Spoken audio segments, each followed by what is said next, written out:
Hey guys, in this video, we're gonna be learning about some of the top questions that I get asked very frequently, all the time. So we're gonna go over these top questions so that you can understand them right now out of the gates. Also, while you're here, I want you to hit that subscribe button and also hit the bell so it alerts you when we upload fresh new content. Now let's get right to business. Ain't nothing gonna stop this fire. I can't believe this business is so incredible, and if I can do this, every single one of you can do this. Every single one of you. Something higher. Ain't nothing gonna stop this fire. Hey guys, Cody Hofhine with Wholesaling Inc, the #1 wholesaling coaching program. Super excited to be with you today because we're gonna go over just some frequent questions that I always get, and I'm gonna answer them live with you right now. So I have students that ask these questions. I have people maybe that are calling in, wondering if they wanna get into wholesaling, wondering if they wanna have our mentorship at Wholesaling Inc, to just general questions that I get from YouTube, from Facebook, from all the different social media channels. And so I'm gonna go over these questions right now in this video to help you guys understand what is it. My biggest thing that I think could happen here is because I see these questions so much, maybe many of you are thinking these same questions and you're wanting these answered. So let's get right to it. Our first question is cold calling or direct mail. Now, many of you know us here at Wholesaling Inc. We got Brent Daniels teaching cold calling, and you've got us teaching direct mail. So which one do you do? Do you do the cold call approach or do you do the direct mail approach? And here's where it's gonna be depends. So let's break it down. When does direct mail work good? When does cold calling work good? For those that are working a 9 to 5, majority of the people I talk to, they're working a 9 to 5 job. They don't really have a whole lot of time to put into marketing, being very active. They want something to do the heavy lifting for them. For that reason, I would tell you direct mail. Direct mail is something that while you're at your 9 to 5 working your full-time job, you can send the mail out so that simply all you do is just wait for the phone calls to come in of the motivated sellers. So that's one way to look at it. Cold calling is a very proactive approach, meaning if you have time during the day, you have plenty of time, 2, 3, 4, 5 hours during the day where you can actively create your own leads, then I'd say do direct mail. Now, or I'm sorry, cold calling, do cold calling. Direct mail is something you gotta look at is it will do the heavy lifting for you. Yes, it may take a little bit more money too. Cold calling typically will have a less spend on the pockets, so you can spend a little bit less, but you're gonna have to be very proactive. So depending on your job, depending on your lifestyle, that's why I say depends on which one you wanna go. So quickly break it down. If you're full-time, my guess would be go do direct mail. That's what I did. I had a full-time job. Excuse me. I had a full-time job. I couldn't just go out there and start calling people. I didn't have that time. It wasn't available to me. So direct mail worked good for me. For those that say, man, I do have plenty of time, go the cold call route. Cold calling is still a great channel that you can start developing your own leads, but you're gonna have to proactively go after it. So there's the breakdown. Second question, what do you do when you start gaining traction? This question is asked all the time because what happens is we start getting into wholesaling, we start to get this traction, this momentum going. So now you're out there, you're getting maybe a deal a month or maybe 2 deals in 1 month. And what you start to do is you start to really feel like overwhelmed because now you've got a deal under contract that you've got to see through to closing. But then you still have to send out the direct mail, you still got to do the follow-up, you still got to go on new appointments. There's all these moving parts. And at the beginning, many of us are wearing all the hats of this business, and we have to do everything. We have to fulfill the whole portion of this business. So what happens really quickly is I'll have even a ton of students that will call me saying, man, I'm getting 1 deal a month, 2 deals a month, 3 deals a month, or 1 deal between 1 and 3 deals a month. What they'll do though is they get overwhelmed really quickly, and now they're looking at it and they're like, man, now this is just like a glorified job. Like really I'm getting paid well, but I'm doing everything and I'm working a ton of hours. That's where you gotta really, really consider putting some little simple systems in place. The best one you can do is your CRM. Keep it very simple, but keeps track of all your follow-up. Something that you can do instantly is bring on like a virtual assistant, someone from the Philippines that starts to manage your marketing. So if you're doing direct mail, start to pawn that off to a virtual assistant. You can get a great virtual assistant for $3, $4, $5 an hour that are from not in this country, but can do this because everything's done over the internet. Everything's done over by computer, and they're reaching out to the third-party mail houses. That can be done by someone else. You don't have to touch that. So as long as you're crystal clear on what they need to do, someone can do that for very, very cheap and take that off your plate so that you're able to focus on all the money making or the money producing activities. So when you gain traction, don't lose hope, don't lose focus. It's not worth giving up, don't give up. It just means you got to simply start getting some of these things off your plate and bringing on either a system or a team member. And if you're going to bring on a team member, there's so many things you can do right out of the gates with a virtual assistant so that it's very, very cheap, very, very cost effective. Another favorite thing that I like to do to send over to a virtual assistant is not necessarily have them take my phone calls and call the people back. I don't want that. I want to be able to do that. But what I will have them do is listen to the voicemails that come in from the direct mail. We always ask for 3 things. We ask for their name, their number, and their address. If they leave all 3 of those items, then they're going to be a category 1 or a hot lead. If they forget something, it'll be a category 2 or just like a medium warm lead. And then if they don't leave anything or hang up, that's going to be a category 3. So have your virtual assistant go through the voicemails and start to mark out all the voicemails that she listens to. Are they a category 1, 2, and 3? Put them on a spreadsheet so that right when you're ready to go to work, you're calling all the category 1s first, category 2s second, category 3s third. Let's see, the next question. Oh, hold on. We got to go back to this. Because part of that is wondering if I should skip a week in mailing. Man, I'm so overwhelmed that I don't know what to do, and it's making me just take like the low-hanging fruit, and I'm not spending quality time now finding motivation in these calls because there's so many calls coming in. Should I just take off a week of mailing so I can handle all this stuff coming in? No, no, no. Never, ever, ever. I've never heard of a business that grows with their foot on the brake. It's impossible. You've got to keep that gas going. You've got to keep pushing that gas pedal. And the gas pedal is marketing. Never slow down your marketing. Keep that going and just figure out what systems and what team members can I bring on so that you can keep going.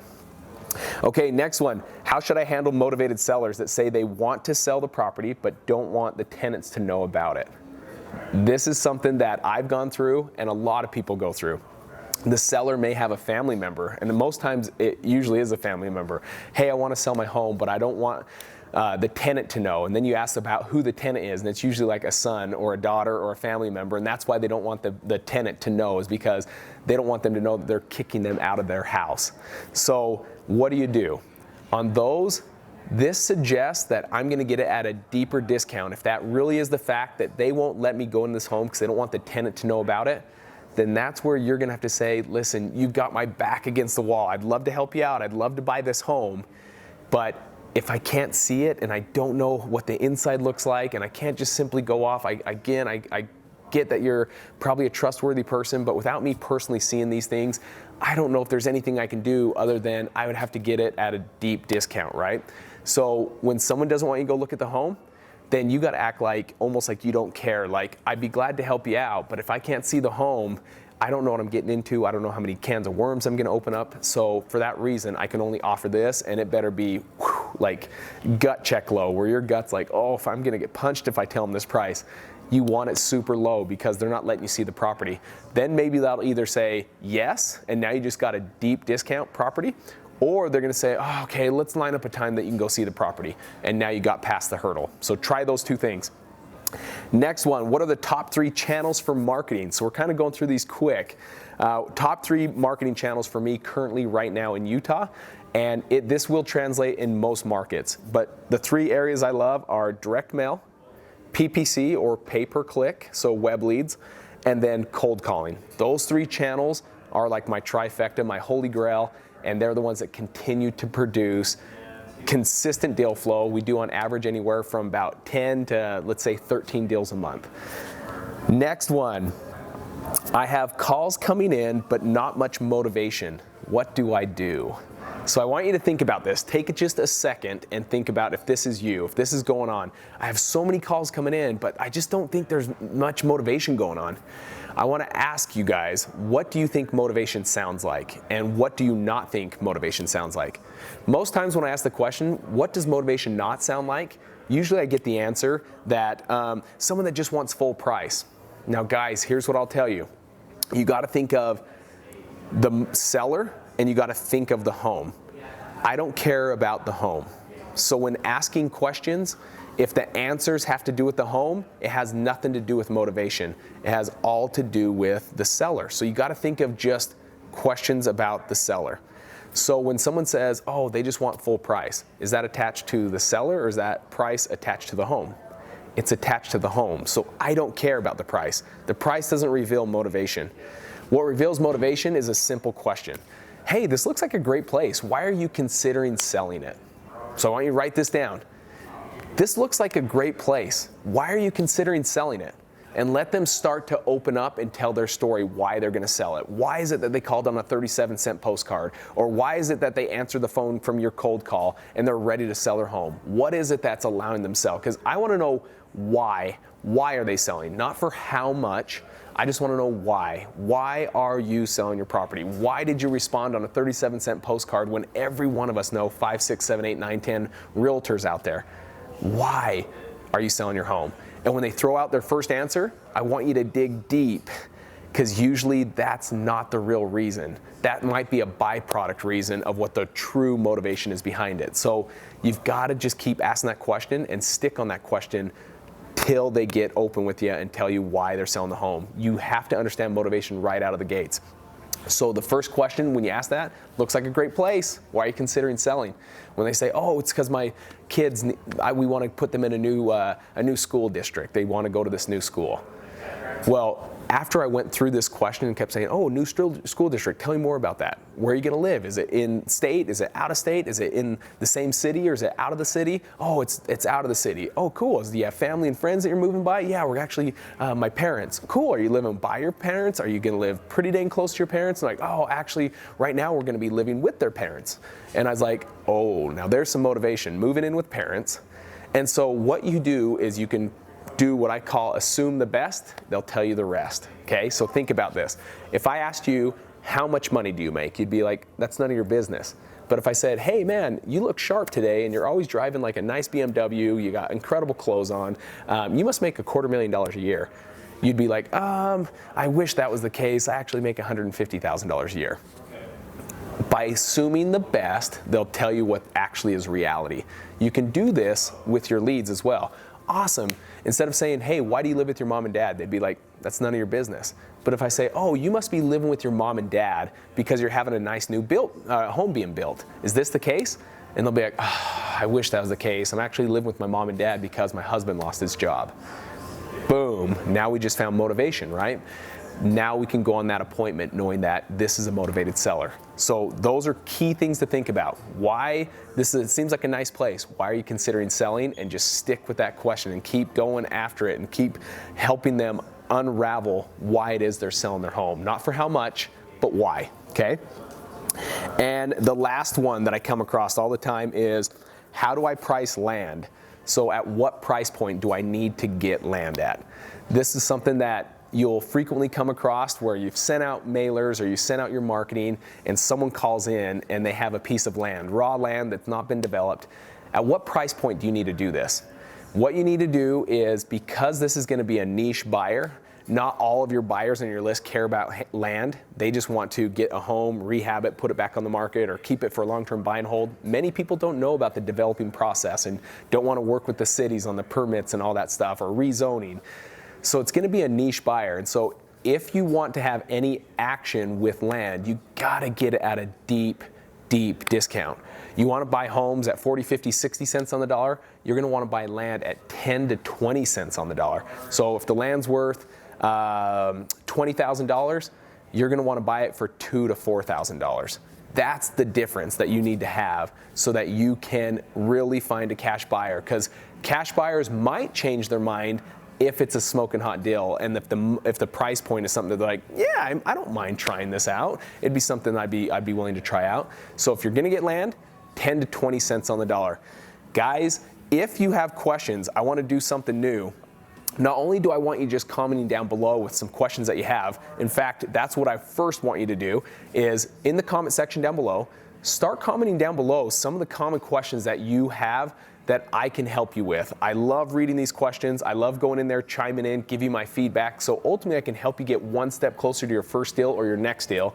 But then find time to really think about what is it that's going to get you to move the needle, to get to the next step, to get your next deal. What is it that's holding you back? What is it you're struggling with?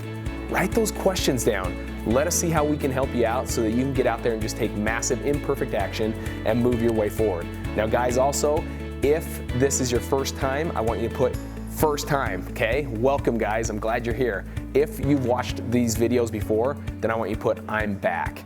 Also, while you're here, I want you to hit that subscribe button. I want you to hit the bell so it alerts you when we upload fresh new content, and I'm gonna see each one of you guys on the next video. Take care.